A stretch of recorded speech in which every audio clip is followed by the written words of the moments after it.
All right, welcome to the Sharpening Iron Show. I'm your man, Big Jack. This is where we prove we are stronger together, that if each one would just reach one, we can all grow and glow. And today is another beautiful day. I mean, we're moving forward and doing great things. Just had the longest trip I've ever had in a airport. I mean, in the history of me ever flying, and I've flown a lot of places. And I definitely have to put this in some form of content video something, because that was a crazy experience that I had trying to get back from Baton Rouge, where I was there at the the USBC National Bowling Championship. And yeah, I went out there and I just stunk up the place. But you don't want to hear about that, because we got a beautiful show today. Don't even want to put a cloud over top of the show because of my bad bowling. But at the same time, we're gonna have some fun. But I'll be sharing some of these stories because I'm Big Jack Story Time, so I'm gonna be sharing these stories so we can all get a laugh out of my issues. But anyway, let's see if I can get my man up here so we can get this show kicked off. So let's bring him on the stage.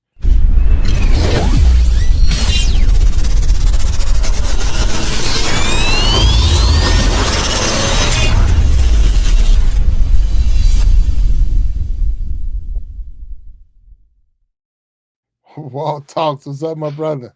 My man, what's happening, Big Jack? How you What's doing, up, sir? man? What's up, man? Man, I just got off the phone with the embassy milk people. Told him don't worry about it. I found him. You don't have to put his picture on the milk card, and he was stuck in the airport for 20 hours or something like that. 20 hours, man. I'm like, come on, man. Look. I started it yesterday at Mm-hmm, 10:30. At mm-hmm, 10:30 a.m.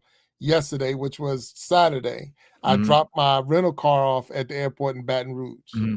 And we went in, and we knew we had a later flight. I already knew I had a little later flight. It was supposed to be around noon. Mm-hmm. Well, no, 10:30. So it had to be around 2 o'clock. So I'm there prep. So they changed their flight to like 5 o'clock. So it's like now it's not a 2 anymore. It's a 5 o'clock flight. Mm-hmm. Which I'm all right, we cool, we chill, we ain't got nowhere to go. Hopefully they start asking for people, because I'm like, we ain't in no Right, rush. So they right, might pay right, me right. six, seven hundred Pay dollars to just to bump get a off the flight. plane. Not a Absolutely. problem, not a problem. But Mm-hmm. now we leave in Baton Rouge and we're going to Atlanta, ATL. So we're going to leave Baton ATL. Rouge, go to Mm-hmm. Atlanta. So it's like, all right, no problem. So we get to Atlanta, and I already knew I had a layover in Atlanta. So I'm like, okay, I'm gonna get to Atlanta, do a little layover, got plenty of places to eat, sit there, chill out, it's no problem. And that flight was delayed too. So now it's delayed, Right. delayed, delayed. So by the time we got on the plane to come back to the DC area, Dulles is where I'm flying into. Okay. We got on the plane at 1:30 in the morning. Wow. That's the time we got on the plane. It took off at 1:30. We got on at 12:50 something, but it took off Mm-hmm. at 1:30, and we landed in Dulles. The flight attendant say it's 3:18 local time. 3:18 in Wow. the morning. We're landing in Dulles, and I live probably about an hour I was away about from to Dulles. say you got to And drive then home. you got to get to your car, Right. which was another 30-40 minutes. And I'm like, man. So I got in probably about 6 o'clock this morning. I think it was about 6 o'clock this morning. five So thirty, six now, o'clock. if the 32, well, the 25-year-old Big Jack probably got a heck of a deal, three, three, four connecting flights, had to fly to California to go to DC from Louisiana. But this Big Jack, he didn't do that. So you just had bad luck, man. It was just what it was. No, And it, the it big just thing it, wa- is it the wasn't big poor thing planning is on your part. It's just you did what you were supposed to do, and it just didn't work out. I'm flying But Delta. I'm flying Delta. but you got home safely, man. So Yeah, I there got it is. home safely, and that was the biggest Yeah, thing right there. So, yeah. and I was with my son. Oh man. And the cool thing about it, because he was a late entry, so I brought him on. I had already booked my ticket. I'm going to the Nationals, Okay. so he was Hmm. a little late, and because I booked his ticket late, and we had some credits, he flying Hmm. first class the whole way. He's Wow. in a first class seat all the way down and all the way back. He loving it. I'm back there in You the back there in Comfort the Plus. general population, huh? Like, man, shoot, I can't get a good spot. Oh Can't man. find a spot to get some rest. Oh my So goodness, I'm man. like, man, I'm 3 seats behind him. I can see what he's watching. See the flight attendants giving him all kinds of goodies, and I'm like, Man. man, this a blip. But anyway, It was a Yeah. good trip. We'll talk about it some more. But Cool, we got a cool. wonderful guest, and I see that you Absolutely. are sitting in a barbershop. Is that what's going on? Well, man, it's been a while. I don't get here much, but here I am. So I'm here today. Brings back fond memories of there was a time when I used to actually go to get a haircut once a week, Oh wow. and the Well, shape of it was today's nice. guest, I think, is it's gonna put us back in the chair, and he's gonna give us it's more than a haircut. That's the big thing right there. My It's more man. than a haircut. So we're gonna definitely have to check this one out and get him up on the stage so that we can definitely bring him on. So let's get him up here. Let's get him up on the stage.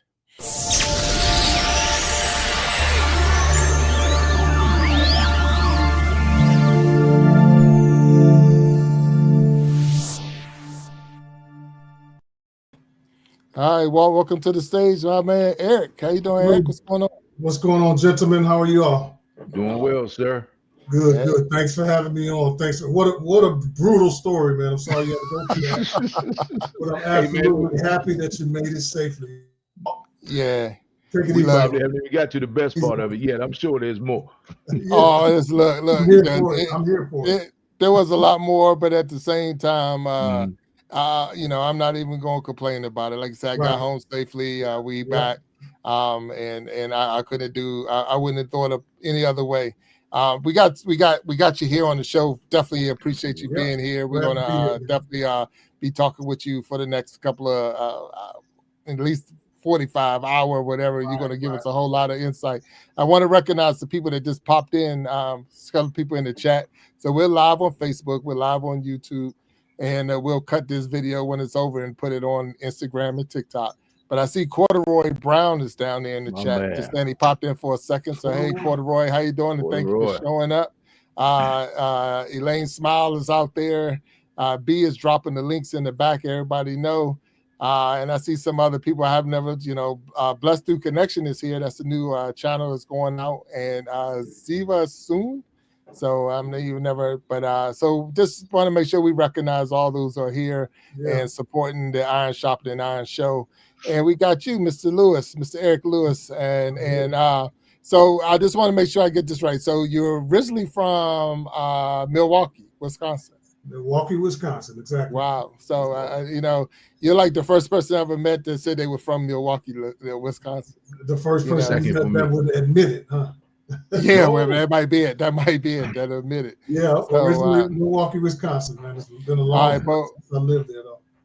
Okay, so where are you now? Where location you in now? I'm in actually Snellville, Georgia, which is like right outside of Atlanta. It's a suburb of Atlanta. Well, shoot, all that time I was in Atlanta, I could have called you. I thought you knew. I was here for you.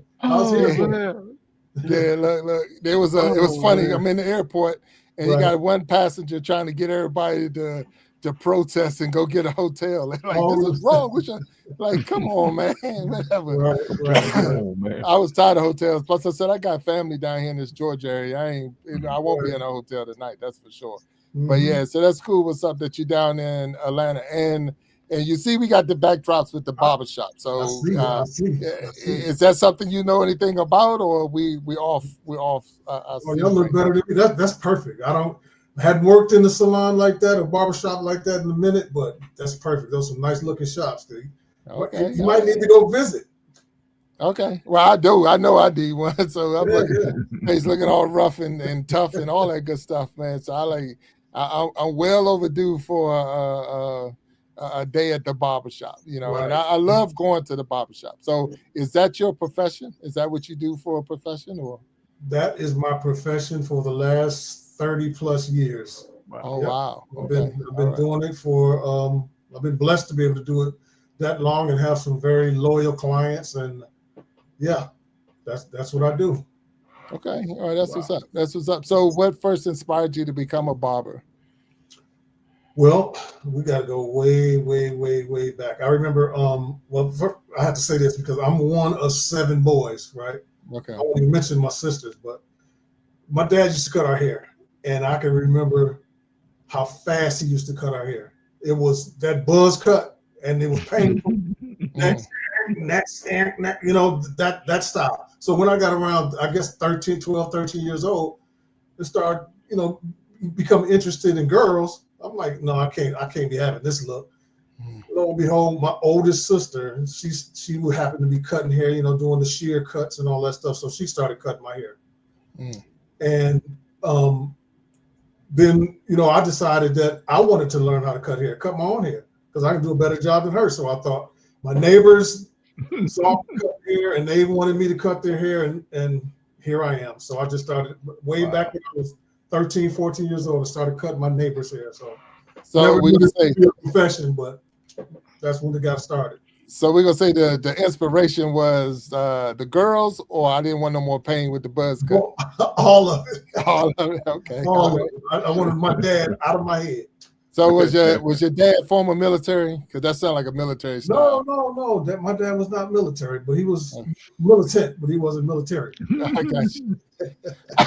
No, that's what's up. So yeah, so I remember when I went into basic training.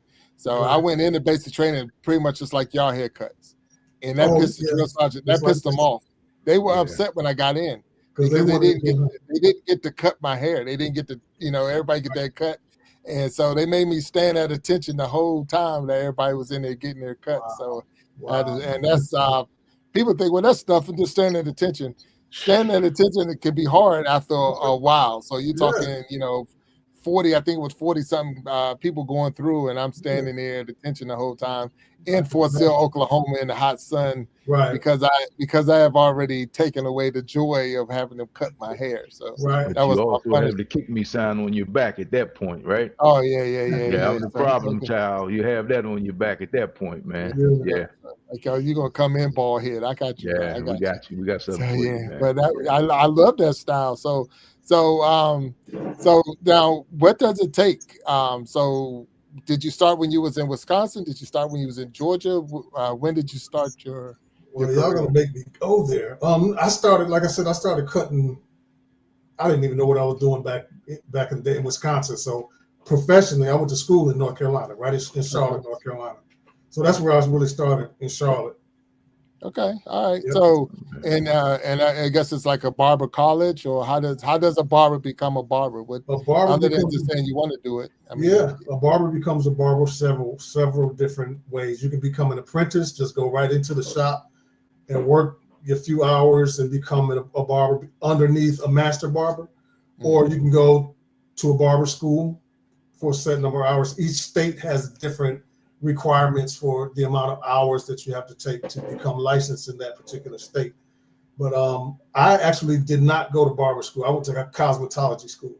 Okay. Because I already came in with a set of skills, and in the cosmetology school, they didn't have any barbers. So they did take walk-ins. So myself and maybe 2 or 3 other guys actually cut the male clients coming in. So that's where I got kind of my skills up. And, you know, I'm basically self-taught. I just watched other people, took from them what they did well and discarded what they didn't do too well. And I just added that to my repertoire. So that's how I really learned how to cut hair. And the barber school, that's where the cosmetology school, that's where I got my license and my hours from. But then once I moved to Georgia, became, worked up underneath a master barber as well. So that was my path. Okay. All right. What's up? That's good. I never thought about it. Like, say, when you hear cosmetology, you're thinking doing the hair, it's still doing hair, but you're thinking more female coming in, female putting in a perm and things. So do you have that skill set? Could you actually take somebody, someone come in, they wanted a perm or wanted a color? I'm chemical services, color. I don't do as much as I used to. I don't really even get the joy out of doing women's hair. I won't talk about women, but I don't get that type of joy and that satisfaction. But I have that skill set. That's what I learned in cosmetology. Roller sets. We even did nails and manicure, pedicure. We did the facials. We did all of that stuff. Oh wow. Okay. Mm-hmm. All right. So now, do you own your own shop, or do you just own the chair? I mean, it's not just don't. Yeah. No. I get you. I understand what you're saying. Yeah. No. I did own my own shop maybe 10 years ago. I left there out of necessity, come back home, and now I run a shop in my basement. I've been doing that for the last 10, 12 years it was done out of necessity, and it's I've been doing it ever since. So I've got a nice little setup in my basement, kind of similar to what you got behind you, Walt. Okay. It's Okay. not that big, but I there's one understand, chair. but It's yeah, just me there. So yeah, and I've been doing that for a appointments. while now. It's been working out. I've been blessed to be able to do that. That's cool. And it's based off of, I guess, you have clients. So you don't have a sign on the front of your house saying open with a barbershop pole or that like that. Right? I'm Oh just asking. no. That's one of the benefits and one of the drawbacks. You know what I'm saying? I don't get any walk-in type of You clients. walk in. I haven't passed out a business card in 15 years. Oh, All wow. my clients are word of mouth, and most of my clients come from a whole bunch of different. Matter of fact, I have a really good friend of mine, client of mine, that comes from DC every couple of weeks, and he comes down. Really? Yeah, we used to live here in Georgia, so Okay. yeah. So I got clients that come from out of state. I have clients that come from all the way across town, and very few of my clients are in my neighborhood. So, like I said, I'm really blessed, fortunate that I've had clients that I've had for years and years. So, Okay. No, that's pretty cool. That's pretty cool. I see there's a couple of people out there that's in the chat that's talking about you, or not talking about you, but it's here. One is Eric, another Eric Etheridge. He's out there. okay. So and he was just saying it's going to be a great show. And then there's someone calling you uncle, Christina Lloyd. I don't know if they were talking to Oh you. yeah, that's my niece, my beautiful niece. I wish you could see her. She's so beautiful. Yeah, Oh wow. that's my Okay. niece. Well, Yeah, we got them here supporting it, which is cool that they're here supporting you. And yeah. and that's good stuff. So I'm saying that barbering is more than cutting hair. So that's it's an art. So do you look at it as an art, or is it to you it's just like next? I guess what you have in your own private clients is not a next to you. So explain to us how No, it's art. no. It's not just next. That's not even close to how I look at this profession. And I'm really kind of irritated when I hear that, because a lot of times the guys come into this barber industry. I don't even like to call it the barber game. You hear that a lot, the game. It's not a game. And people treat it like that sometimes, and then wonder why there's certain types of struggles that are in this industry because people don't treat it with respect. You know, you come in and hustle, it's a hustle, make a little bit of money, then I go do my thing. I come back, make a little bit of money. So no, I approach it totally different. I actually kind of, it's like the Hippocratic oath for me. Like, at first, do no harm. Somebody comes in, my number one purpose is to make that person feel better by making them look better. Most of the time, if you look better, you feel better. And that's always been my approach. And I like to think that I'm getting better at it every day. But yeah, I don't, it's never been a next up for me. And kind of just to speak on that a little bit, that used to be a knock on me, but I stuck with it. It's like, okay, you take a long time to cut it. And those are my people. The ones that want to come in, we can talk a little bit, and I can take my time and get them right and be real meticulous, especially to my male clients, because we've gotten a little bit better. Sometimes we go a little overboard, but we've gotten a little better about grooming ourselves. That's one thing I really try to teach and tell my clients, okay, man, it's time to just make sure you're well groomed in this area or that area, and just take your time. When you come here and sit down, have a conversation with me, just relax. This is time for you to relax. So yeah, I approach it. I'm pretty sure I'm not the only barber that approaches it that way, but I really take pride in approaching it with a lot of respect and honoring my clients. Right. No, and that's good. I mean, we're all of us here on the stage have been in the barbershop. We've been in that, having that experience. And I've been in both. I've been in the necks, and I've been in where I had a barber actually take time. If for me to go back to you, meaning that you actually took the time, because I felt like I was getting a service when I came in, not just getting a haircut. Because of that, it's what you're looking for. I don't always go in there looking for advice or anything like that. You know, good conversation is good conversation. It does bother me when my barber is having a conversation with someone else while he's still cutting my dang hair. I'm like, I'm down if we all having a conversation, but you can't have a conversation with somebody else totally, and I'm sitting in this chair. So that is one of my bothers. So yeah, that bothers me. So now, do your shop? You have more than one person in the shop at a time? Like someone's waiting, or is it just one at a time? Every now and then with these appointments, I go by appointments, and it's in the home, so I can't have a whole bunch of people, cars in the parking lot. Even though I have made accommodations where there's a little area for parking, but things have really kind of changed, and people appreciated me more during COVID. You come in the shop, it's just me and you. You don't have to worry about a whole bunch of other people being in here. You're concerned about wearing a mask. Man, those times that was a different time. So no, it's not. You come to my shop, you may see they may cross paths every now and then, different people, but usually it's myself and a client, or if it's a client and his son or whatever.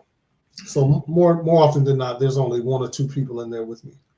Okay, no, and I was going to ask you that, and I'm glad you mentioned that. How did COVID affect you? Because I know during that time, especially if he was a public barbershop or any place, a public business, you were pretty much shut down because of the 6 foot distance and all that. We were restricted.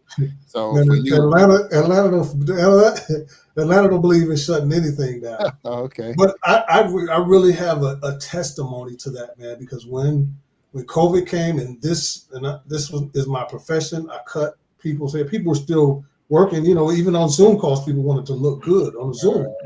So when my clients started, they knew that the shop was shut down.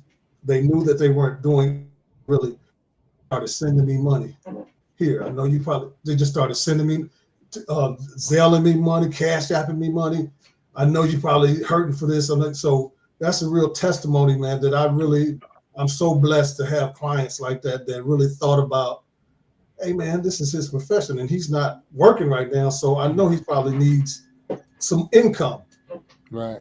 Wow, that really blew me away. And I get a little bit emotional even now when I think about that. So, yeah. Nah, and that right there, even saying, I didn't think about it as let me send my barber or, those who are not working because of what was going on. I didn't think, but you're right. That is their profession and that's what they're doing to make it. They still got family, they still got a mortgage, they still got all those things are still in place. And it's even harder because you're not, you're an independent contractor in a sense. Exactly. You're on your own.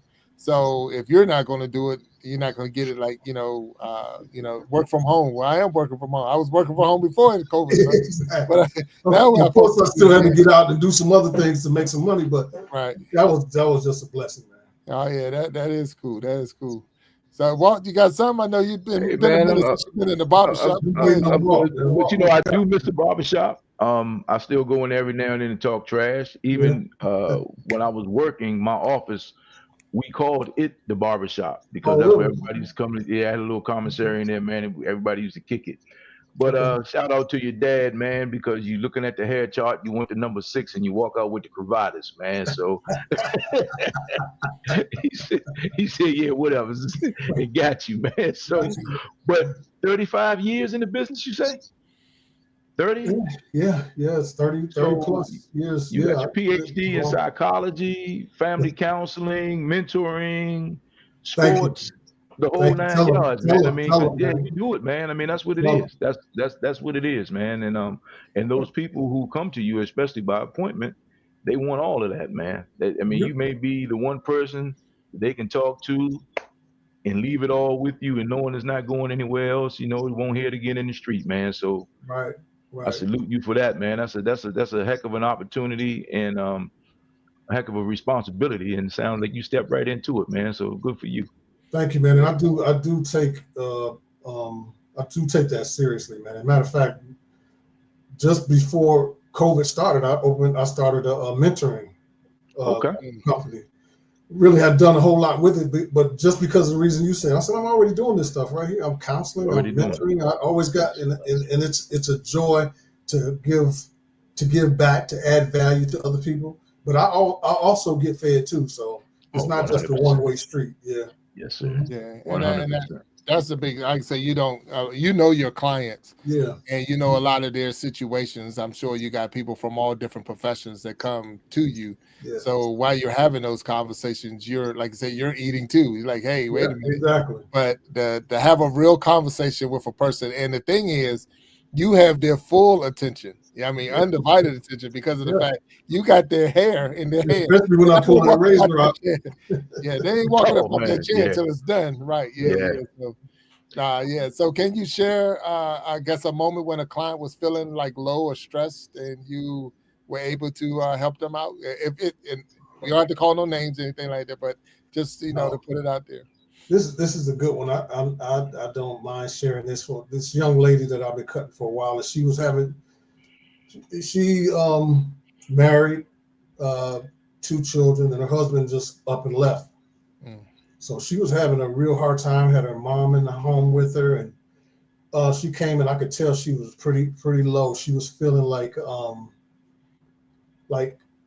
what can I do? I'm trying everything I can do. She was just hurting, and she started to blame herself and started to be down on herself, like she wasn't good enough.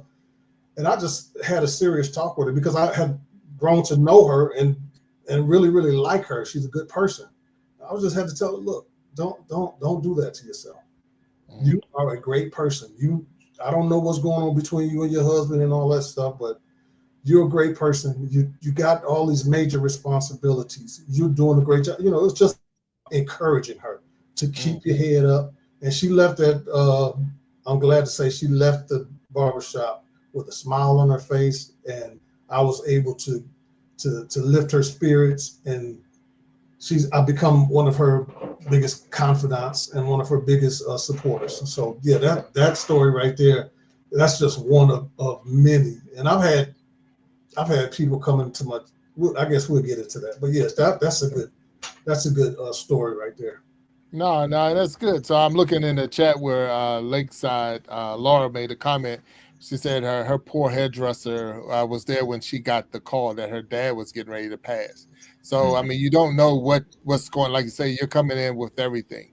A lot Right. of people are coming into, and maybe not so much you because you don't do as many walk-ins. Right. But I'm on my way to a funeral. I'm on my way to, and I need my hair cut and whatever, Yeah. so I can look good for this, Mm. and I'm going through a lot, and you're just helping me or dressing me up so that Yeah. I can be presentable in front of my family or whatever because of the sad time.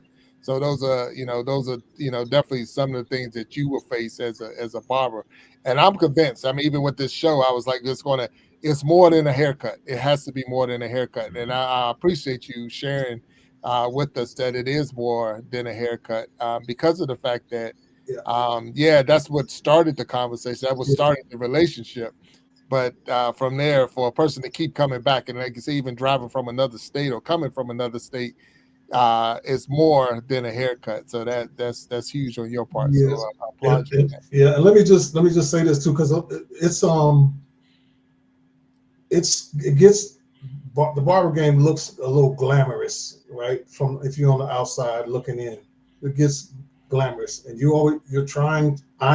My attempt is to make that person feel better, and a lot of times what that entails is holding back. You don't want to dump yours because we human too. You don't want to dump what you got going on onto your clients. That's never okay. They didn't Right. come in there for that. And there was a time when, like in a year and a half span, my youngest sister passed, my mom passed, my oldest sister passed, and then a brother of mine passed. So I'm coming into the shop with all of this and still having to be that guy that is upbeat, that can pour into other people. So I just I just felt like I needed to mention that because it's a life thing. Some they say life be life, and you still just got to Right. keep, especially us as men, we got to keep going. We got to press on. Yeah. To your point, I was just about to ask you. So while you're out there saving the world, what do you do to kind of just chill? Because I'm sure you cut your own hair, you know. And so, what do you do, man? You have any hobbies? You read? You You a know what, sports man? guy? What do you do? I read a lot. I'm just maybe back.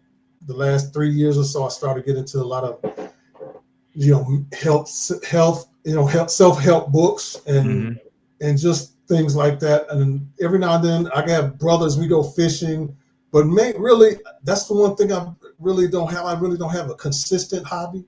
I have a son who plays basketball overseas, and I'm always, on top of him. My daughter is she's a nurse in the area, and I try to spend as much time with her as I can. And then my wife, I need to develop a hobby. I really need to develop something consistent. And of course, I try to stay in shape, work out. I think that's very, very, very important. Staying in shape, and I don't want to just get old just for the sake of getting old. I want to be older and still be able to move around and get around the way I want to. Kind of like you, Walt, but you're younger. Hey, man. So we're probably, I don't know, how old are you? Yeah, we about the same. I think you told me you're what, 61? 61. Yeah, I'm 61. Yeah, and I just turned 60 in March. So there you go. So, hey, man, Lord willing, and in spite of myself, I'm still here. Yeah, and, exactly. And my knees let me know what I'm doing much, man. I get up out the chair sometimes, my knees start cracking. My wife said, I thought I married a young man, but hey, that's what it is. You don't want to talk about those knees, man. I just try to stay busy. Just try to So stay I guess being the baby on the if you're gonna be alive, young guy, young, What you got, youngster? What you got? But you already had 2 broken vertebrae by the time.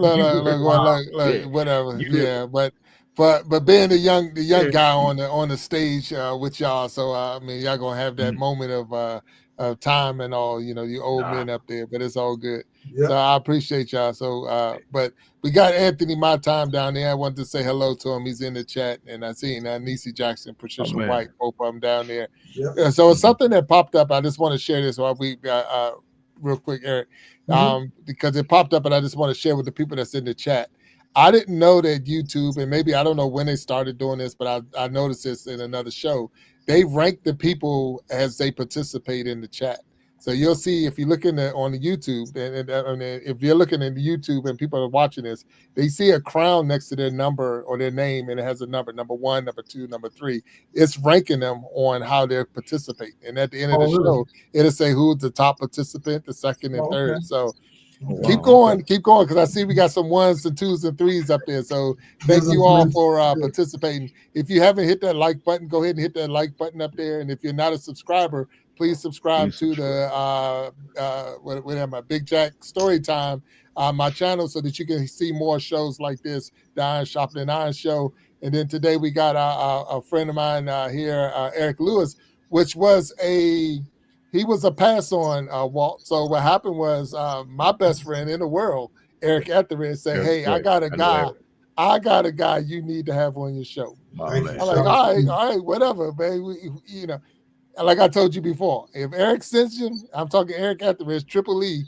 If Triple E send him, I don't have to vet him. I don't have to check him, because that's straight. I know he ain't gonna send me no mess, and whatever he send me, I'm gonna be blessed by it. And so that's how we got to know, because I've never received a haircut from Eric. Never. That was how we met each other. We've never physically met each other. It's only been virtual. But you can tell just when he was on the Gentleman's Journal with us, and just this conversation, that he's a good guy. To be somebody I can sit down and have a conversation with, even if I'm a younger one. If y'all let me sit at the big people table, they'll put me down there with the hot dogs and beans while y'all eating steak. I'll be all right. Plastic utensils. Though you get plastic utensils, man. I know I ain't ready for that. Hey, Eric, tell me this, man. So the last time I went to the barbershop for a haircut, I'm going every now and then, get my beard and everything tightened up. For a haircut, I was wearing the Philly fade, man. Philly fade, nice taper. So I guess I have to believe. I just trust you. I just trust that. That's true. Show pictures, man. I got receipts, man. I have receipts. I can show pictures. But you have seen so many hairstyles. I mean, and we're the same age, so we have had so many hairstyles. So I mean, you go back as a kid like me to the bush, and I couldn't really have a bush, so I had to get the old blowout kit, man. So and so these hairstyles, man. I mean, You seeing them go full circle. Yeah. You know, you see people mature with their, you know, they're in school, they're young guys, they come out of college. Next thing you know, they're in corporate America. They got, you know, they getting the haircut, getting. Yeah. So tell me about that, man. You get to experience all of that, man. How does that make you feel to see the maturation process of some of these young men? Oh man, it's definitely an experience that I appreciate, because even now, I still have clients that are 8 years old all the way to 80. So I'm seeing all the maturity, the different looks, the kind of adapting to all these different styles that were old styles, all these different designs that were everybody. There's nothing new under the sun. So yeah, it's really interesting, and it's challenging at times to actually. Because what I pride myself on is being able to see a look that fits that individual, not just because of how they look, but the hair texture, the profession they're in, all of those things. So I really enjoy the different looks, and not because it's less regimented when you're able to change up. You know what I'm saying? When you're able to change, do this style over here, this style, this style, that style. It's less regimented. It's not like an assembly line type of thing, I don't think I would be able to enjoy that, and there wouldn't be any longevity in this business for me if it was more like we talked about earlier, like just come in, get a cut, and go. Yeah. No, so yeah, the different looks are really, really, really, really inspirational. Yeah, in the chat, and I know Anthony, my time, but he was a little late joining, so his question was, how long you been a head specialist, sir? So I know you have already mentioned to us that you've been doing this for over 35 years. So 35 years of, and one of the questions he asked, he just dropped, was who was your longest client? So what client have you had the longest? If that's been a, it's no other way to say it. There it is right there. So. Well, I wish they were on here, because they would probably rival. No, you've been cutting me longer than him. No, so you know what I'm saying? There's somebody that I've been blessed and fortunate to have been cutting for close to 30 years. Some of the guys, you know what I'm saying? It's some, it's a long time, so I couldn't name a specific one, but there's several that's right head to head running.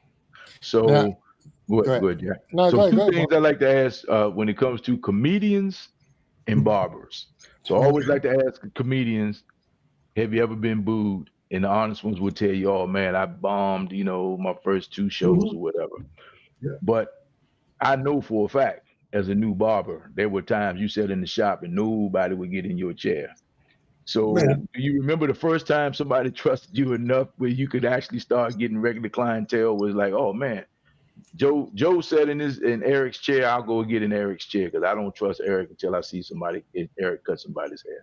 But you know what? That's, in this game, in this industry, call it a game, in this industry, a lot of times you move from shop to shop, depending on where you are. So even 10 years into the shop, you may have that sitting in the chair, sitting where nobody's in your chair, you know what I'm saying? Because you in location. So I've had those times, and I've had those times where, I felt discouraged, felt like maybe I don't know what I'm doing. When the client didn't come back, I thought you did a good job. The client didn't come back for a couple weeks, and right. Oh, did I do good? And then they come back. Oh, okay, I'm good. But definitely. And there's been times where I'm sitting here, I would be telling a lie if I would say there was never a time where I didn't mess somebody up. Oh yeah. You know what I'm saying? Yeah, and sometimes it was definitely because of certain things that I shouldn't have been doing that made me make the mistake. But but all of those things I've learned from, I've grown from, and I'm a better person and a better barber because of it. So when you mess me up, do I still have to pay? No, man. See, that's no, never that. I already know that's the barbershop rule. Yeah. You get like, hey, man, even though there's some people who come in there with game, try to you mess me up. No, I gave you exactly what you asked for. Oh, you just don't want to pay. Yeah. So like, it's funny because I think Lakeside Laura's down there, and she made the comment, "What military haircut do you do those?" And I think what she's saying is, a military haircut do you do? I still go in asking for the high and tight. So The that's high and right, no tight. different than high and tight for the military. Right, that's it. Bald on the side, high and tight. I still go in and try to get. I'm fading away from that because I'm Yeah, starting to thin a little bit more at the top. So it's yeah. now looking high, and I don't know what is high and something, but so I still love that military haircut. I still love that high and tight cut, and that was just my style. I think I don't know if I'm ever going to be ready for the take it all off, type thing. But Right, right. once it stopped growing, maybe I'll do that. But I guess you say in a couple of years it'll stop growing, and then we'll have to worry about Hey that. man, it's You, just you hair, look good man. that It's way just too. hair. Yeah, it's Huh? just hair, man. Yeah, yeah. You would look good with if you had to take it off too. Yeah, it's funny because back in my playing days, back in college and high school, I had a real big head. I was feeling myself, and I had a big head. Did you say So, play? Did you say playing days or play days? playing, I play Oh, yeah, yeah, yeah. So, so once I got injured and reality set in, my head shrunk, and I got these old wrinkles in the back of my head. So I they keep the hair on so nobody see your wrinkles, So yeah, Mhm. that was my big thing right there. So nah. Uh, but we shaved our heads. I remember Eric can tell you that for sure. Eric Etheridge, he can tell you yeah, that for sure. We in college, everybody wearing the ball. We took it all right. off. I mean, razor blades and everything, getting it all off. So, but Well, if those you can days. see Eric now, Oh yeah, well I seen pictures of him, and I've actually seen him last yeah, during the Thanksgiving holiday time. So yeah, right. he's when I so long hair and all that good Yeah. stuff. So yeah, yeah. Yeah. But so it's cool that so you I know for sure it's more than a haircut. So person comes to you with a situation, you're giving them, do you feel almost like a doctor or a priest in that sense, where it's that confidentiality, like your message is safe with me, you don't have to worry about me going out and telling the 6 o'clock news that you just did anything? Do you feel that obligation to your clients? Oh, again, I take those things very seriously, and it's not like the old school barbershops where there's multiple people in it because guys come in there and talk about anything back in the Mm, day. That's where right. you went to talk. But now these conversations are more, even though they talked about anything back in the day, they didn't talk about some things. Right. You know Gotcha. what I'm saying? So Understood. yeah, you know what I'm saying? So in my shop, it's more intimate. So everything we talk about, if somebody's talking about something that I just know that it's between that individual and myself, sure, they won't even talk to me about it if they think I'm going to be telling and Right. talking to everybody else about their personal struggles. And I feel really, really, really blessed and challenged at times to make a deposit in somebody, to make somebody feel better and to give them some insight. That's why I do read and stuff, read things that'll help me, that'll give me a better approach, that I can give somebody some sound advice. Right. And one of the biggest things to that'll that'll earn you respect from a client is be like, look, man, I don't know. Mm, Right. I don't know. Right. Let's however I can help you. Let's do this together because Figure it I'm out. with you. You know what I'm saying? Yeah. Let's figure it out. But yeah, Yeah. to answer the question, that's huge to me to to um to hold sacred somebody's intimate struggles or their concerns, or they're going through something with their family.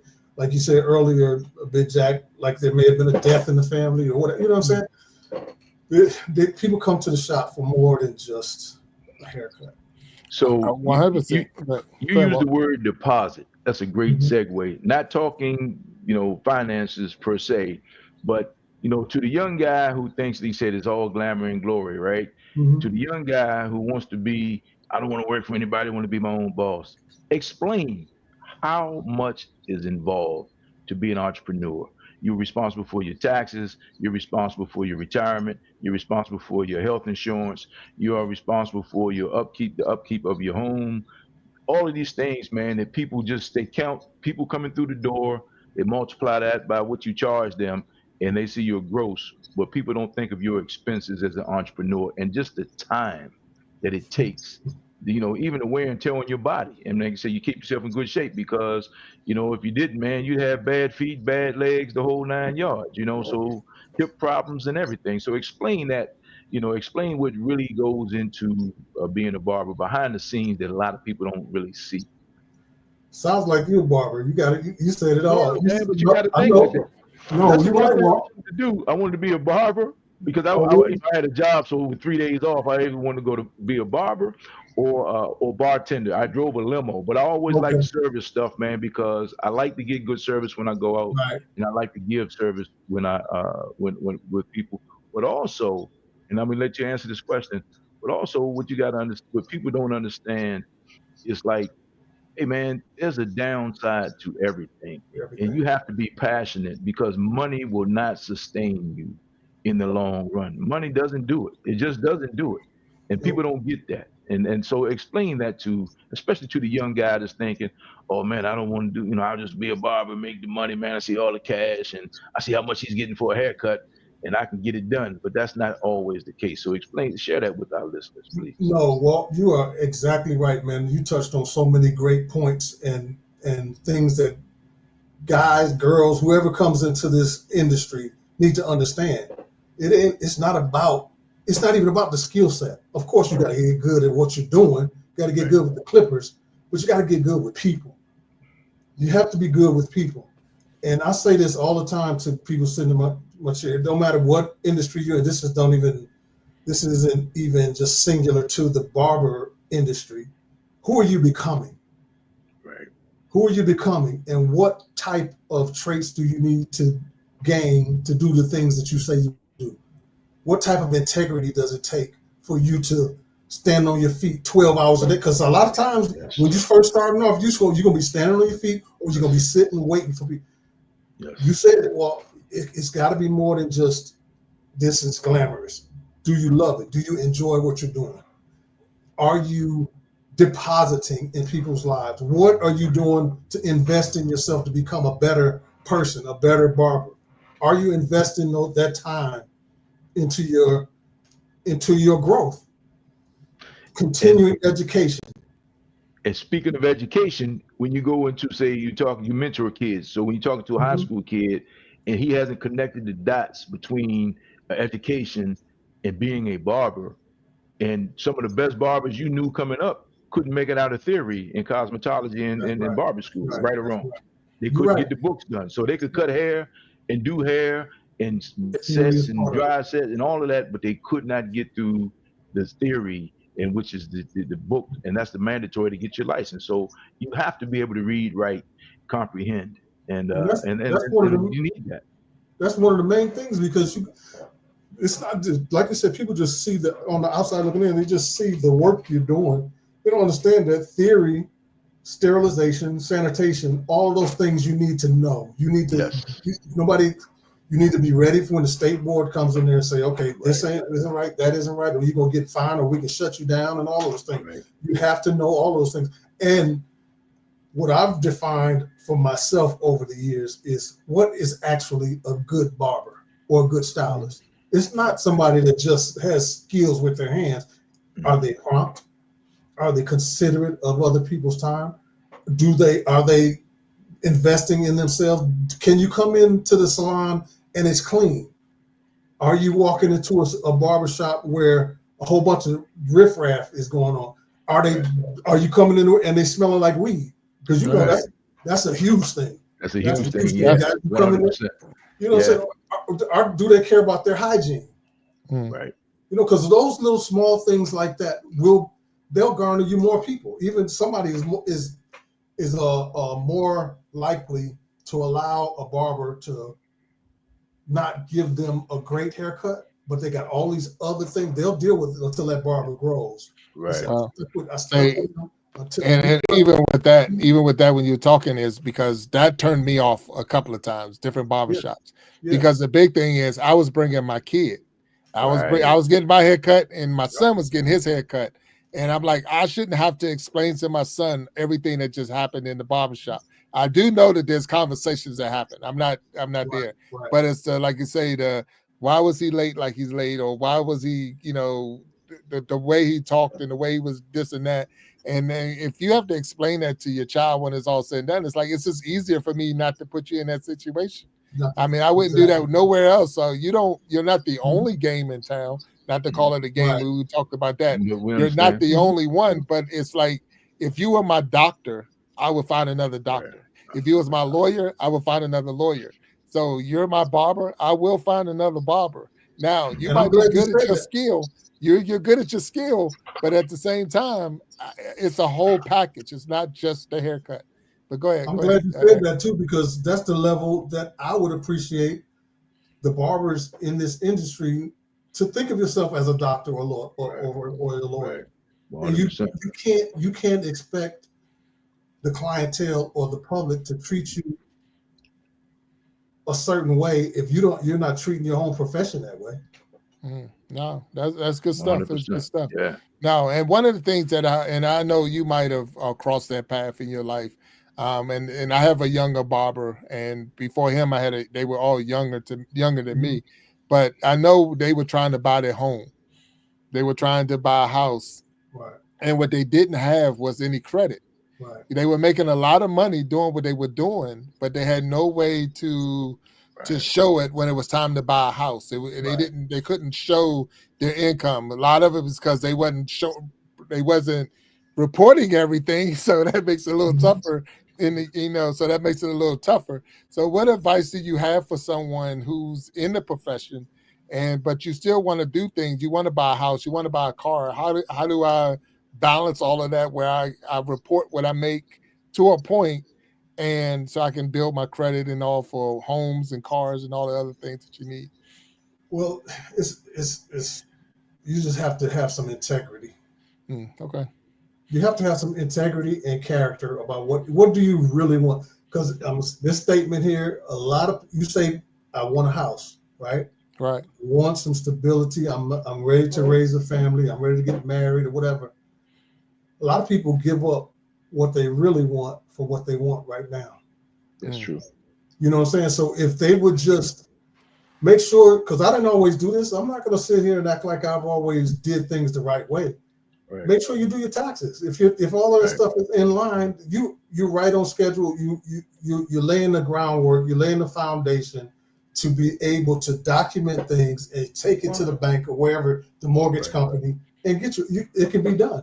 Because I know you guys, I don't know, but nowadays barbers are making decent money. You know, if you're a good barber, you in the shop working hard, you're making and you're doing, you got a good quality, your skills are good, you got a decent clientele, you're making money. I think it's a little exaggerated with the social media barbers that you see. I'm making Mm-hmm. $10,000 a week. Okay, whatever. I, you Mm-hmm. know, I can't dispute that, but I've never seen that. But yeah, barbers are making decent amount of money, and if you do things the right way, work with integrity, and document everything, you can buy a home.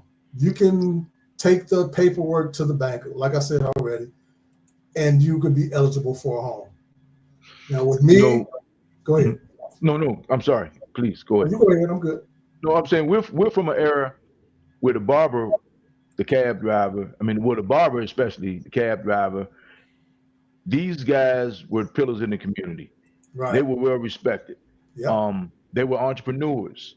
You know, they raised families, sent kids to school, Yep. the whole Mhm. 9 yards. Because and sometimes, it was more so out of necessity because their opportunities. And I'm like I said, we're in our 60s, Yeah. weren't available. And Right. people keep forgetting that. People think this is so long ago. I mean, this is in my lifetime. In my And lifetime. then maybe that same barber may have a taxi cab, Yeah. where he might get out and hustle his cab in the evening, Yep. Yep. and just to make it all work. But the one thing they understood was it was a relationship business, Yeah. and relationships Those are run the good. world. And those people, your clients, they come to you, and it's almost like when they don't, they feel guilty. or Yeah. when you can't service them, you feel, like, hey man, I'm on vacation trying to get everybody in. I can't be gone for 2-3 weeks. And all of that plays, man. And people just don't think about that. And when you say integrity and being a man of your word, that's not maybe one of the last professions that still exudes that type of stuff to me. But Right. that's certainly in that top 5 of things. Like, yeah, man, this guy here. I mean, think about it. Yeah. You know everybody around town. Right. You know different people from different walks of life, different factions. Yeah. You can make peace. You can bring people together. All the basketball players, all the football players, all the students, all the teachers. You know it all, man. So, I mean, that's something, man, that's a responsibility that is not everybody's not built for. So I commend you, because I got to tell you, man, that's a cool job to me, man. Yeah. That is just all the Thank you. perks that come with that is pretty cool. You Yeah. get to Thank you. you get to help people. Yeah. I So appreciate that. Eric, it's very rare that we get to. I guess I say we have guests on the show, on the Sharpening Iron show, but to actually have their actual clients come out and support. So we got a couple of comments down there, and I'm gonna see if I can put them up. So Mary Lewis, let's see, there was that Mary Lewis. Say Eric, my barber. So is that one? I don't know if you can see him coming across the screen there. Oh, I see that. Yeah. Okay. Yeah, and then we got James Jackson say best barber in the ATL. So that's a lot saying for a person Now, right there. now that guy right there is going for the running of one of my longest. Oh, okay, all right. Yeah.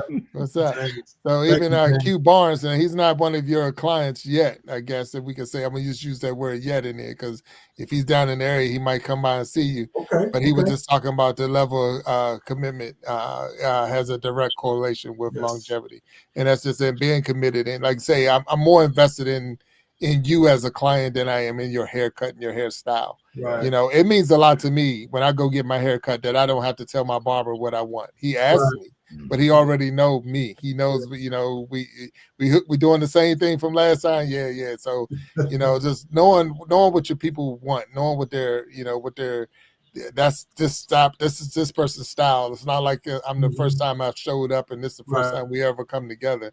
But I do know they got to go through. You can't just assume, because today might be my day. Today I want to go with my, high top fade or whatever. I don't know what I'm putting in there, but so you got to ask me what I want, and I appreciate that too. Yeah. Now we had another guest on the show, and she did a skit, and it was saying the price is the price. So I just want to ask you on that one, because of the, do you have people come up to you trying to negotiate, or is it like they know whatever your number is, that's the number? I'm not going to keep playing games with Eric. He ain't going to change. He's going to be that man. Well, every now and then, like I said, most of my clients I've been cutting for a long time. So, you know what I mean? So every now and then, what I try to do is be considerate about if somebody's going through whatever, you know what I mean?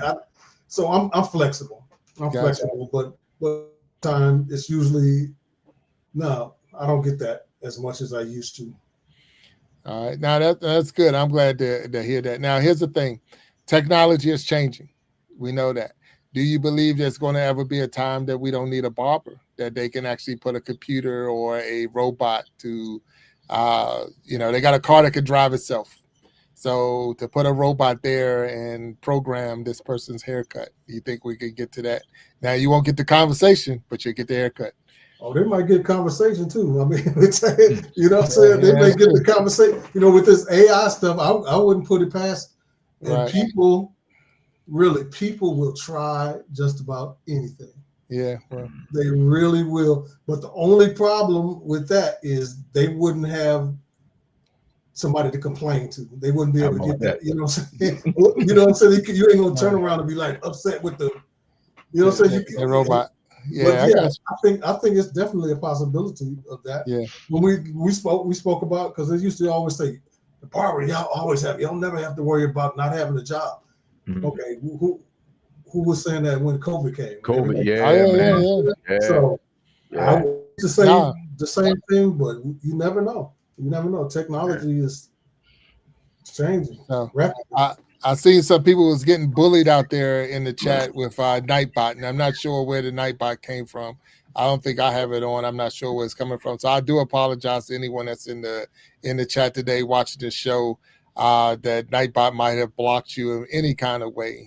It's not something we have B behind the scenes, so B is better than Nightbots. I don't know why we have Nightbot running, but with that, I do apologize to you.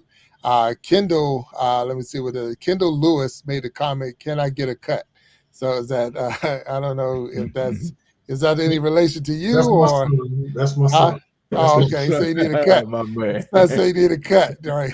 Is that the one over? That's the one overseas right now, right? Well, he's here now. He's he's Oh, home okay. for the summer. Okay. So yeah, he's here. Yeah. Okay. Yeah. You probably need a cut before you go back because I know I'm if gonna you make it overseas. big.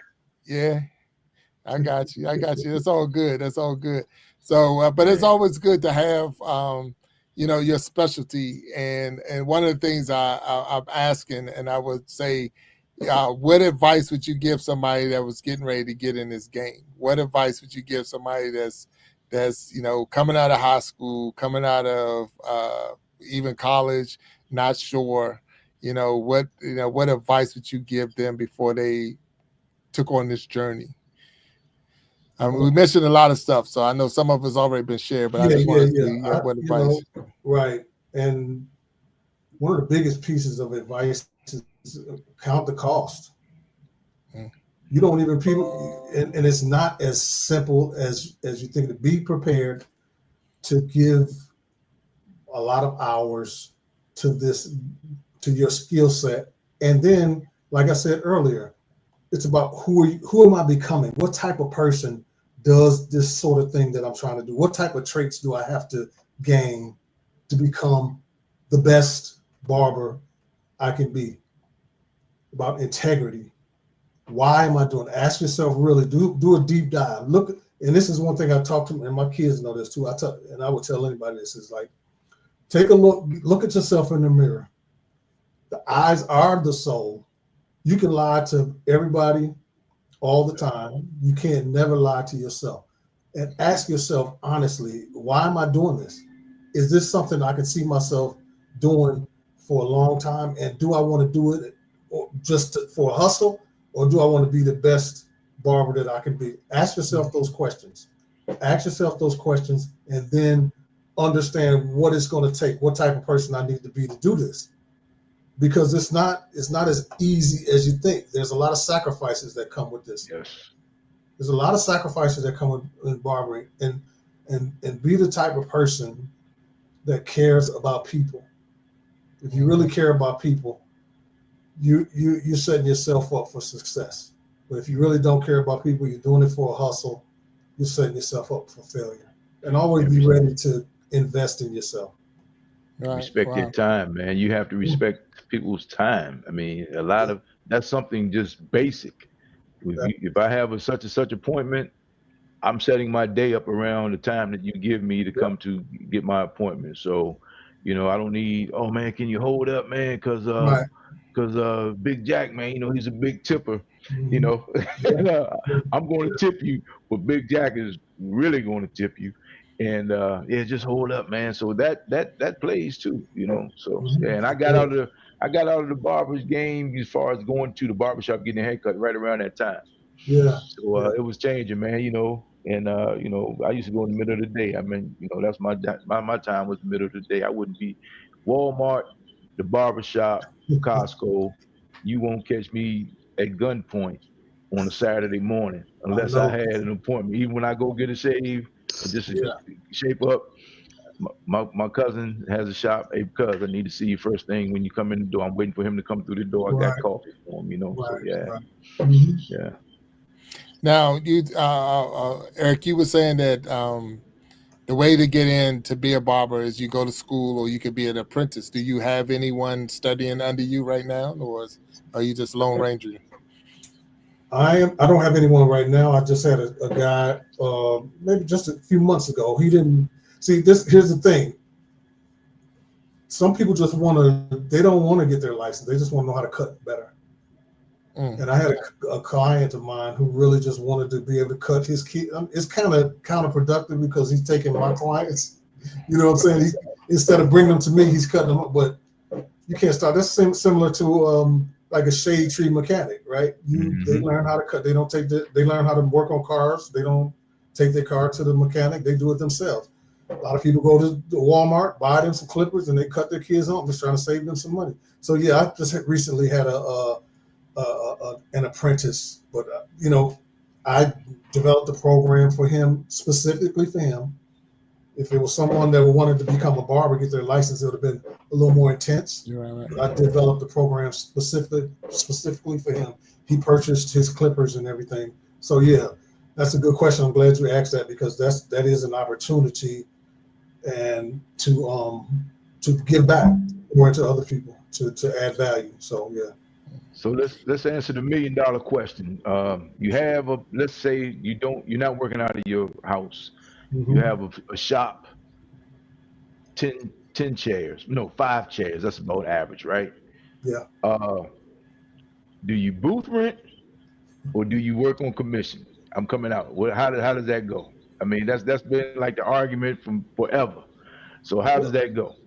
Well, you know, there's so many different variables there, man. I don't want to just act like I'm trying to be all deep, but you know what I mean? It's like when you're working with booth rent, you guaranteed to get a certain amount of money. Guaranteed to get a certain amount of money. When you're working with, but are those barbers, do they have clientele? When you're working with commission, that's your responsibility. What do I do? Do I do 70-30? Do I do 50-50? Do I do 60-40? And how long do I do that percentage, those percentages? And what am I purchasing for that client? Do I supply their implements? Do I supply their, you know what I'm saying? So there's so many different variables. In the location is key. How much traffic is there? So there's so many different variables to why you would want to do. But I believe this is more beneficial. It's more beneficial to the owner to do commission. Right. You know, I think the owner can come out a little more ahead, especially like if you have, say, like you said, like 5 to 10 chairs. It's more. I think a commission is a better model for the owner. But you have to. The young person coming out has to understand that, because there's a time when you don't have any clientele. Exactly. Right. Exactly. And then if you're a good owner, you've been in the industry, you understand this guy has to eat too. Yeah. So you know, if you're a good owner and and he's a good barber, you're going to work with him, you're going to groom him. And I tell people all the time, if you're not getting that, then just like you say, people in it for the money, you had owners out there that's just like next up too. So that's the place for you to be. That's not the place for you to grow. If this is the industry, and then here's the thing, it's not a zero-sum game.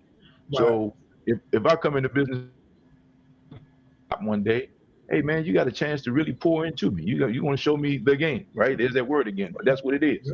Yeah. So you know, if the person's not giving you that as a barber, you may be in the wrong place, because that's not, you know, it's you got. I mean, to be able to help someone get to the next level, that's a great feeling, man. And a lot of people just don't get that. They feel like if you're making money, I can't make money, which is just crazy to me. This is crazy. Yeah, it's counterproductive. It's counterproductive. And it goes back to what I said. It's all about integrity, man. And do you care about people? When we were talking about caring about people earlier, we were talking about clients. But it goes even more so when you got the bar, you know what I'm saying? Sure. You have to pour back into them. You can't be a cutthroat type of owner that is trying to hoard everything for themselves while everybody else is being diminished and not allowed to grow. Right. The people see through that right away. They see through that right away. As a barber, I have a responsibility when I don't have anybody in my chair to sweep the shop, keep things clean. It's my turn to clean the bathroom today. That's what it is. And it's easier for that barber to do that when they see the owner doing it. There you go. You know, when they see the other guys that's been the seasoned barber doing it. Right. There you go. It's easier for them to do that. Yeah, and the thing is, it's part of you become part of the shop, not just you take ownership, you take pride in the shop, you make sure your clientele's right, the conversation will stay right, because you know that we ain't having that up in the shop. So, but when you teach kids how to connect the dots, these are life skills. These are life skills that travel to any profession. And I'm glad you said that, Walt, because I don't think like I mentioned earlier, I don't think people look at the barber industry that way. They don't look at it. They don't look at it that intricately to see that. Yeah, this is people want to hustle. They don't want to treat it like it's like they come to barbering a lot of times because they don't want to do the corporate thing, right? They want to be loose and be able to. But no, that's one of the biggest problems with our industry, is that people want to treat it like a hustle and they don't want to look at it like this is some serious business here. That's true. Right. So with that, because you're saying that, that's why I was going to come in on the area. A lot of times we learn about the barbershop. One, you had to go. So you only get it if you went. The other part of that is you saw it on TV. So you had to see it on some form of TV. So looking at like Coming to America or Barbershop, those type movies. So a lot of people get that experience based off of what they see on TV. So they think that's how it's ran. I think that's how that is the game because they see it. I think a lot of times kids do that even with spring break, and that's why I'm getting this from is they see a lot of what happens on spring break on TV. So when they finally go on spring break, they think that's what they're supposed to do, and it's like, dude, nobody's doing that. You're the only one. So is it like that? Have you been in a barbershop that was similar to what we see on TV, where you had that all those different games going on at the same time, or or movies and things like that, or and did you bring I guess your knowledge and understanding and experience to, hey, we need to change the way we see this thing? We'll get walked back up on the stage. Go ahead.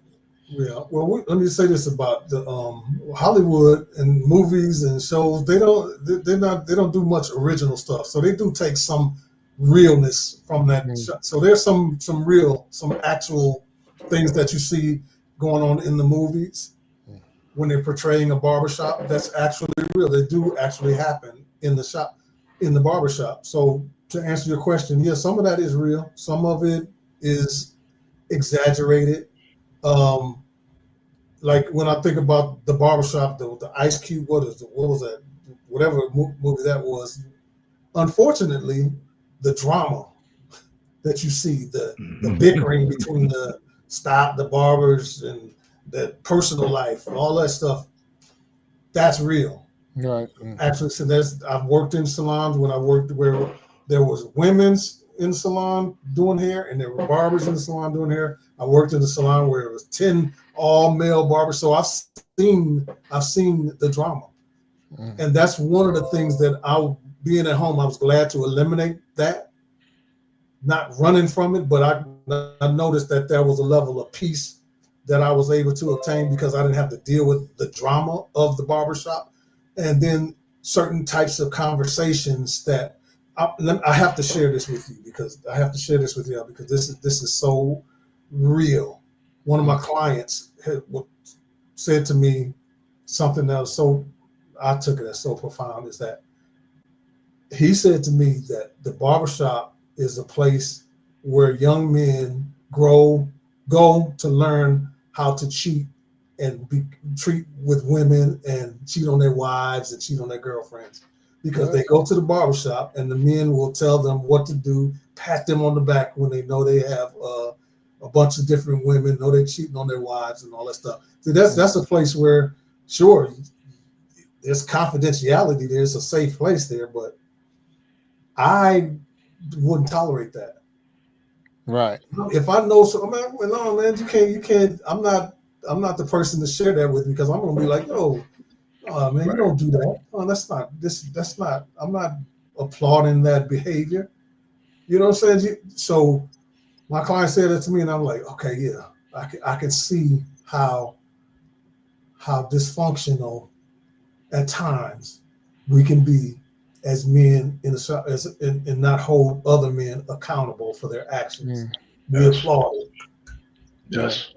But on the other side to that, just because you just said that, is where we could change the conversation. Exactly. Where like you got that, like say that person sitting in your chair, you got the clippers in your hand, and you can feed right into them and tell them that is not how you treat a woman. That's not how you treat your spouse. This is not how if you're gonna be a player or try to be a player and this and that, and that, like say you thinking the game is new, because see that's I'm seeing that with my young kids now. I got one, especially my teenager. Mhm. You know, it's like you're thinking this game just started today. This thing has been going on for a long time, and what But you're playing has yeah, been played over and over and over. And it's like, you know, be real with yourself. Like you said, you look yourself in the mirror. You can fool everybody else, but you ain't yeah. gonna fool yourself. But And understanding if you do take that stance when someone is exposing their behavior to you, just understand that you're not going to be liked. oh yeah, Yeah, you're not. You gotta stand alone sometimes. Once yeah. again, I always go back to that. It's about integrity. It's not Right. integrity in this area and integrity in that area, but no, I don't have no integrity over here. Yeah. No, you have to lay that foundation. People got to know, no, Eric, he ain't going for that. He's not going for this. I know what he's going to say about this. I know what he's going to say about that. And I get that a lot. I know what you're going to say about this, but I know what you know what I'm saying? I was like, okay, you know what I'm going to say. So, you know. But the thing, and you know, and I'm being real with that is, I think a lot of times people just want you to say it. Yeah. I mean, I know what you're going to say, and I know it's wrong. I'm still going to do what I'm going to do. Yeah. But I still need to know. It's like coming, like I say, talking to a minister, talking to your priest, or talking to a. I already know I got the problem. But I just need that somebody I can talk to, so that look, because you talked me off of. I was on a ledge, and I was going to do some real dumb stuff. I'm just going to do some dumb stuff. It's not going to be real dumb stuff. It's going to be just dumb stuff. But I'm already. You took me from the real dumb. And pull me back a couple of notches, because as long as I don't push them over the edge, I'm good. Push them over. Because what happens is sometimes they're looking for that person, because they saying, if Eric say it's okay, then I'm all out. I'm all into this thing. But because Eric said back away, no, that ain't the way to do it. But, like, all right. But worse than that, and back to that integrity piece, they'll take the fact that he didn't say anything as he's okay with it. And that's why he has to say something. Yeah. And that's the part but really, that's the part that a lot of people don't get. It's like, I can sit here and let you say today is Sunday. If you sit here and say today is Wednesday 3 or 4 times and it goes unchecked, and then we say, okay, I'll see you tomorrow. I'm looking to see you, you're looking to see me Thursday, but I'm looking to see you Monday. So you have to say right there, once that conversation goes off the rails, you got to be real clear about what you're talking about. And that's why being a barber, especially being a barber, and going in the barbershop, the part I miss most is we all have our perception of life, but going in the barbershop, you get to get different perspectives. And once you start seeing people's perspectives, you really start rethinking your position, at least challenging your position. And once you challenge your position, you can make better decisions. So, and a lot of people don't want that, because, and even with generational thing, man, oh man, I'm not saying that because the young boy is crazy. No, man, you have to say that. And your perspective has to be challenged. You never know how much you can't even stand convicted unless it's challenged. You don't even know if your idea is solid until it's challenged. And that's the thing. So here's the thing. If you challenge me, which I always appreciate, if you challenge me, one of 2 things is going to happen. Even if you don't like me, one of 2 things is going to happen. One, I'm going to make a stronger point. I'm going to have a stronger position. But 2, even if you don't like me, the people who say, man, Walt is crazy. Hey man, yeah, he's crazy, but he has a valid point.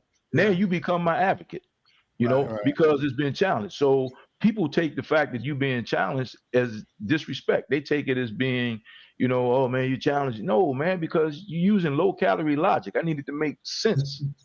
It needed to make sense. And then a guy like you who's cutting people's hair, you are privy to more information, more perspectives than the average person. So most times it's somebody's coming in there telling you something that just doesn't make sense. You already got 3 or 4 other guys who are on the other side of this thing, and you know what's about to happen, because these are maybe some of the decision makers. So Eric Etheridge just dropped it in the chat, and we know the name of this show, Iron Sharpening Iron. So this is the Iron Sharpening Iron show. That right there, that challenge that we're saying, each one of us challenging one another, challenging your idea, putting it up there. You need somebody that you can bounce that off of. You need somebody that's going to be that person that's not going to always be your, the person and say, yeah, you're right. Because of the fact that, sometimes you just don't know. Right. Sometimes you think it sounded like a good idea in my mind. It was a great In my idea. mind, that's where the fun starts. Mama. In Let's my say in my mind, mind, that's where the it fun was a starts. great idea, But and then it's like until someone actually pull you to the side or say something that you sit there and think about it, like, that wasn't really that smart. And he starts saying, counting up the costs. You mentioned that, Eric. Yeah. Count up the costs. What am I going to lose when I get this, when I finish? Yeah. I might have got the satisfaction for the moment, but what am I going to lose when it's all said and done? And I don't think a lot of people think about that. And because I'm gonna ask you this, Eric, we're gonna close the show out. Okay. But what's the average time a person is in your chair? The average haircut for you? 45 minutes to an hour. Well, it just depends. Sometimes it's 2 hours. It all depends on what I'm doing, because like I said, chemical services, color services, Gotcha. that's how the industry has changed, and all these different services that I appreciate. So Right. the longer they're in my chair, the longer the conversations, the longer the deeper the relationships are built. So yeah, 45 minutes to 2 hours. It just No, depends. and I Mhm. ask that because it's like very similar to how we are with the show.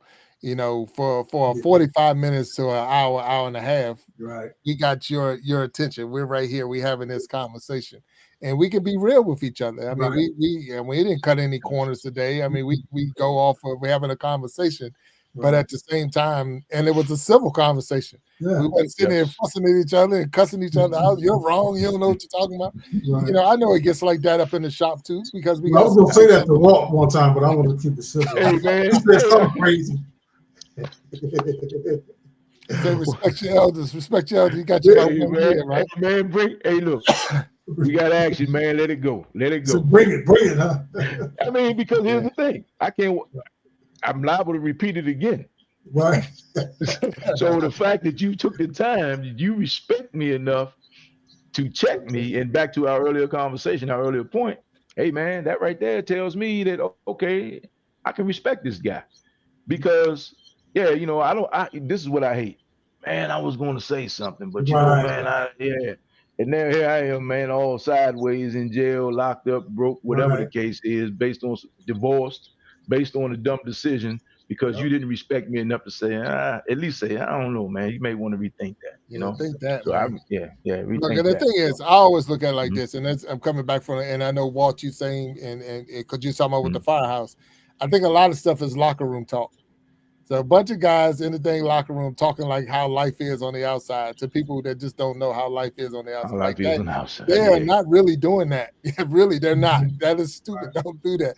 And No, they I gotta get my body count. I gotta get on. I'm hearing these young guys talk all this dumb stuff, and I'm like, nobody's doing that. None of your guys on your team has got no body count. Now they all lied to you, homie. To get past this thing because you're Right. thinking they're doing something that you're not doing. That you got to go do this, and I'm like, it's not like that. That is not the game. No different than it's funny because I'm listening to a guy in the barbershop the last time I went, but they were talking about naming their kid, and there's nothing wrong with but the name should have a meaning. It should have something behind it. It should have something to it. Don't just put a whole bunch of stuff together to have a unique name. Because my thing was what we were saying is a kid ever going to try to get a job? I mean, is that something that do you see your kid trying to get a job sometime in their life? Like, yeah. So can you imagine that name coming across the Think about that. application? Yeah. I Think mean, come about that. on, man. He said, yeah, man, think about that. Like, yeah, think about that. Mhm. Because that's something that's going to come back. And I'm going to say it's going to come back and bite them, but it might It because might. Yeah. it's just the name. Your application kit as soon as they come across, like, I can't even say the name. And if I can't say it, I ain't no way I'm going to hire them. So, Mhm. and that's just little things that we think about. So it should be thought about. But look, Eric, I had a wonderful time with you on the stage. I know Walt having some issues going back and forth with his internet. So but it's been a real pleasure having you on the Iron Sharpening Iron show. Yes, sir. You definitely got a deeper understanding and knowledge of what's going on in your barbershop. Right. What we didn't get from you, and you said you haven't dropped a card in months. So you might think you said years. I don't even know the last time you dropped a I know business card. it's been a while. Yeah. But how can someone who's watching this show that might be in the ATL area, the Atlanta area, become a client? Or is that something, is it something you are willing for us to share? I'm Or is it something that you just prefer us not to share? well. I'm willing to, leave my phone number or email. I'm open to it. I don't do the whole social media. I mean, I have those accounts, but I don't really operate anything through those accounts. Mm-hmm. But my phone number is, should I just say it? No. What we'll do is we'll add it to the bio. So Okay. once this is over, I'll get that information. I just want to make sure it's okay, and we'll put it in the link with the description of this show. And anybody watching, they want to become a client or reach out to you in a client format that they can reach out to you and become a client. I don't want you, don't because all of a sudden you be getting all these calls, but you will get anyway. So, but we'll make them work for it a little bit. So at least they'll read the comment and all of that. If you're still here on the Iron Sharpening Iron Show watching, we had a man, Eric Lewis, here. Definitely had a wonderful time. 35 plus years of barbering and mentoring and ministering to his clients in the chair. We appreciate you being here with us today. If you have not hit that like button, please hit that like button out there. If you have not subscribed to this channel, go ahead and please subscribe. We try to bring new guests every week, or twice a week. So every Wednesday and every Sunday, 7 p.m. Eastern time, we have a show. The last Wednesday show of the month is the Battle of the Sexes, where we put a panel of men and a panel of women together. We have a good time talking about the differences there. The last Sunday of the month is the Gentleman's Journal. We had Eric Lewis on before with the last month, where we'll bring men on and we'll have real talk, very similar to this conversation today, but we'll discuss just topics that men are facing and have a real good conversation with that. And then the last Saturday of the month is We Be Jamming Live. And that's where we bring musical artists, comedians, poets on the stage. And that's at 9 p.m. Eastern Standard Time, where we bring them on the stage and we have a good time listening to some great artists from all over the world. I mean, we have people from the Philippines and Germany and Canada and all. So we've definitely reaching out and getting new performers. I see B is dropping the links down into the chat. So if you ever want to be a part of any one of those shows, you can go ahead and reach out to me. I will give you my email right now. But we'll definitely make sure it's in the comments as well, because we're always looking for new guests to come up on the stage. But Eric, I thank you for being a guest. I'm going to ask you to hold back, please, as we close out. Walt, another beautiful show. I know you was back there internet freeze tag, but it's all good, bro. It's all good. Man, I mean, you pay your bill, you do what you're supposed to do, you get the fastest modem, and I freeze up, man. This is crazy. Yeah. Hey, He Eric, got his man, motor. He got his motor from Timu. Hey, man. These personal attacks, man. These personal attacks, but that's a good story. We're not gonna let a good story get in the way of the facts, man. So I'll go on with that. Hey, Eric, man, thank you so much. Yeah. I appreciate being here, man. Thank you. Two solid guys. I hope to do it again soon. Just enjoyed myself, man. Thanks for allowing me to add value and to receive some more value from you guys. Thank you. Oh, no, you do a great job. Go ahead, Walt. Man's got the cheat code. Let's be clear about this, because he does ladies' hair and he does men's hair. Oh, yeah. So trust me, he's got the cheat code, man. He's got all the information, man. He knows a lot. I mean, this guy knows. I mean, he knows a lot, and not just about people, but about life. Because again, man, just think of all the perspectives that he gets to listen to on a daily basis, man. So I respect you, man. You sound like a great candidate. You sound like a great man. candidate for the Battle of the Sexes. I can see 100%. I'm here 100%. 100%. Yeah. I see Joseph Lewis said new subscriber. So thank you, Joseph, for being a new subscriber here. We might want to get you to be a guest on the show, because I would like to hear about ball in the European side of that. That'd be something that I think we could share. So that'd be something, that'd be a part of a story that I would love to hear. How is it different from what's in the States and overseas, and how much different? So that'd be something that maybe Eric, you can help us set him up and get him on the stage, and we can have Let me know. I'll be glad to. Yes, sir. Yeah. So with all of that, so we thank everyone for being here with us. I had a great time. Much better time on this show than I did getting to the show and being on this side. So I thank y'all. But go ahead, Wally. Look like it's on your What did mind. you? What, we never got. And Eric, I know you're gonna appreciate this. What did you shoot, man? Oh my Oh God. yeah. He don't want I to. mean, he said he was gonna get back to it. I Yeah. mean, what did you shoot? I mean, I know I bowled with you, so I know your average is like 192, maybe almost 200, because I'm a 185 bowler. But Okay. I know you walked in there with three Wow. bowling balls and a 190 average. So help me out, man. This All right. people want to know. So I'm gonna give y'all this.